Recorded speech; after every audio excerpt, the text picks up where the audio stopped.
Hey guys, John here, and welcome back to John's RC. And today I have another classic micro for you guys.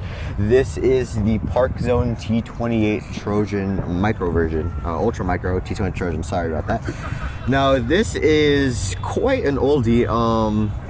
I found this at my local hobby shop for $20, and I'm just gonna tell you right even before opening this box, this thing looks like it's been through all of the wars that's ever happened and back. So this thing found at my hobby shop, and the only reason I really wanted it was because I had the T-28 Trojan S that came out a little bit ago, and that was probably my second or third airplane ever. And so this thing kind of, I have some sort of sentimental value to it, but even though this is the older version, and admittedly the red and white does look better than the yellow. So you can see the owner definitely did scuff this up a lot, actually, not even a bit. It looks like he crashed it really bad because the nose, the entire like bottom nose section just came off, the cowling just ripped off, and they did a repair, and for some reason, I don't know what compelled them to do it, they used this weird blue tape instead of like packaging tape or scotch tape. Literally anything else could work except for colored tape, because this is literally the opposite color of red. So I don't know, it just confuses me so much. I don't know why this is here, why this is here. I don't know why there's blue tape on the rudder, the rudder surface. When I got this, you can kind of see the cracks here, but the vertical stabilizer was completely ripped off, and I had to do it. I had to glue it back, sorry. The elevator was kind of ripped off, the surface was ripped off of the hinge, and the push rods were ripped off of the vertical stabilizer. So I'm not sure how you scuff this up that bad, because I thought the T-28 was actually a really nice, easy flyer, but apparently not to him. So it came with just the plane and the landing gear, which I'll show you in a second. I can't reach my fingers down there, so there.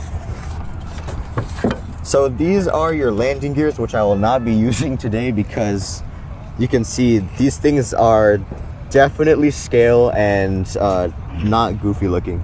So, you know, when you put them on the plane, they hang out really tall, and they just really don't look good. It probably doesn't affect the plane as much as the other ones because they're really light and they're really skinny, so it probably won't add that much drag, but still it just looks better if you hand toss it. So I'll put the specs up on the screen. This came as either a ready to fly or bind and fly package. Like I said, it didn't come with anything, so just the plane, no charger, no transmitter, no battery.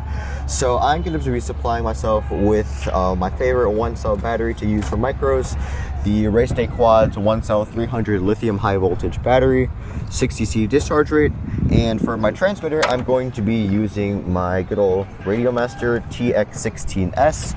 I was successfully able to bind it and everything works.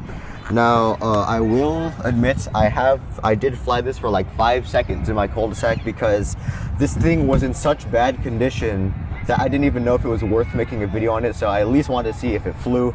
So I flew for like 10-15 seconds, I landed it, so now let's do a full fly on it. Alright guys, I have the T-28 plugged in on the Race Day Quad's 300 mAh battery pack. The Velcro that I have on my battery does not stick to the Velcro that's on the plane, and we just needed a quick fix, so we just taped it on really quickly.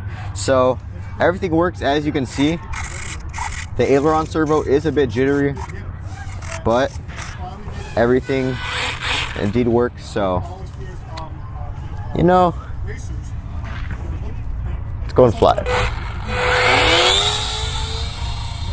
Ooh. Needs some trim.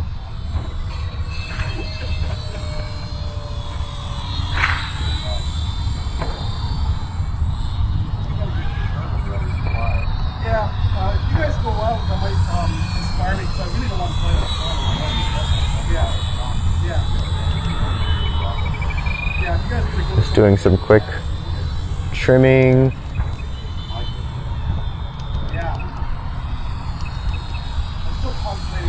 Really needs trim. Just a rudder now. There we go.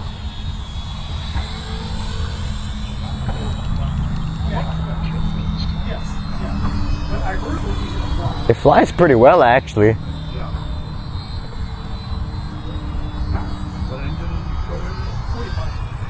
Yeah.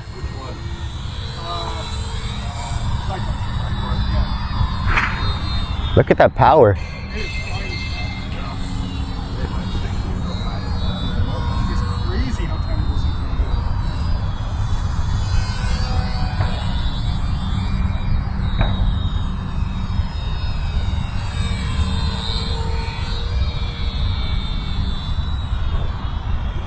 Yeah, this is good. This is good.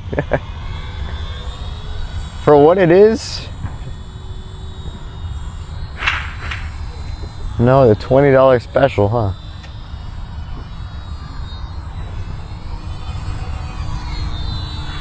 Despite maximum trim, my rudder still is a little untrimmed.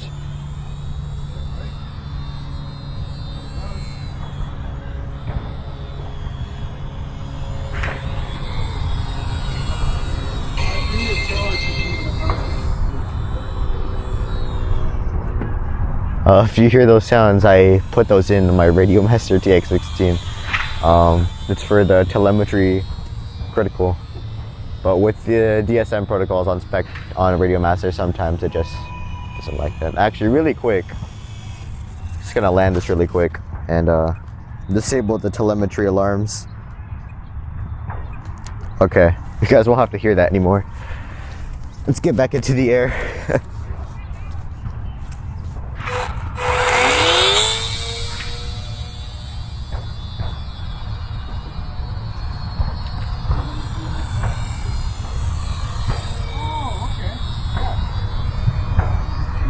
It looks like it has a low roll rate, but I mean, for a micro of this size, the roll rate feels really, really nice. Feels super locked in. You really need to like hold your elevator full negative for it to stay level inverted. It does have a bit of a hard time climbing. I can't really complain. I'm happy this thing flies. You can't really see the atrocious blue tape while it's in the air. And it actually does have some speed. We do another pass.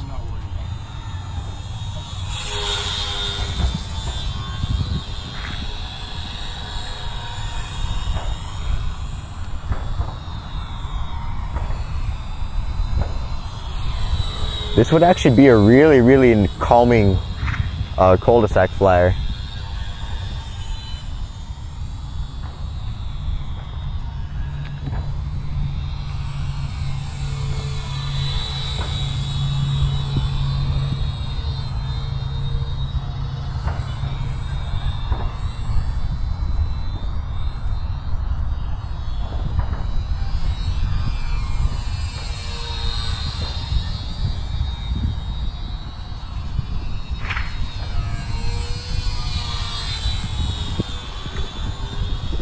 Let me try a loop.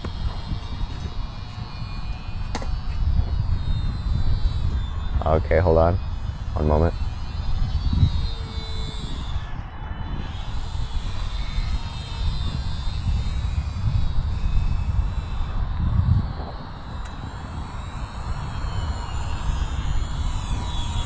You know, this plate is probably outputting a lot more amps than it's supposed to, because it's normally supposed to use a 1-cell 150 like 2515C battery, lithium polymer, but I'm using a lithium high voltage battery that's 300 milliamps and 60C discharge rate.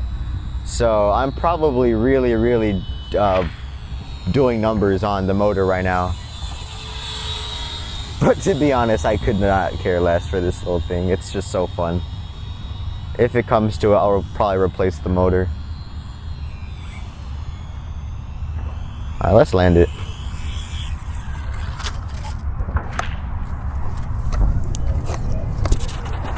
All right, this was my flight. I will not say maiden flight, but this was a full flight on the Parkzone T-28 Trojan Ultra Micro, and I'm actually really happy with this thing. For 20 bucks, you know, it looks like a dumpster, but it flies really well. I'm actually really impressed with it. The roll rate, even though it looks pretty low on the ground, in the air it does feel pretty nice. For this size of a micro, it feels really nice. And even though I am annoyed about the blue tape, you really can't see it when it's way out there. So it's definitely not a shelf queen, but it flies nice. Like I said, in the flight, the battery is way bigger than what's supposed to use. I think it's supposed to use like a 15 or 10C battery. I'm using a 60C, so I'm probably really messing up the motor, but it doesn't matter. So yeah, I found that it actually holds inverteds fairly well. You do have to hold maximum deflection. You have to push your elevator full negative for it to hold the inverted, and it'll slowly climb up, but you're definitely not going to be doing anything crazy on a plane like this. So I mean, what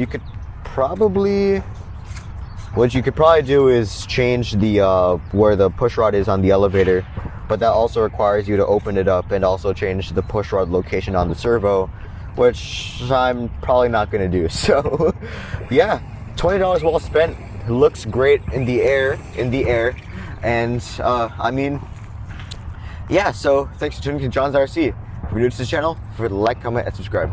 Bye guys, I'll see you in the next one.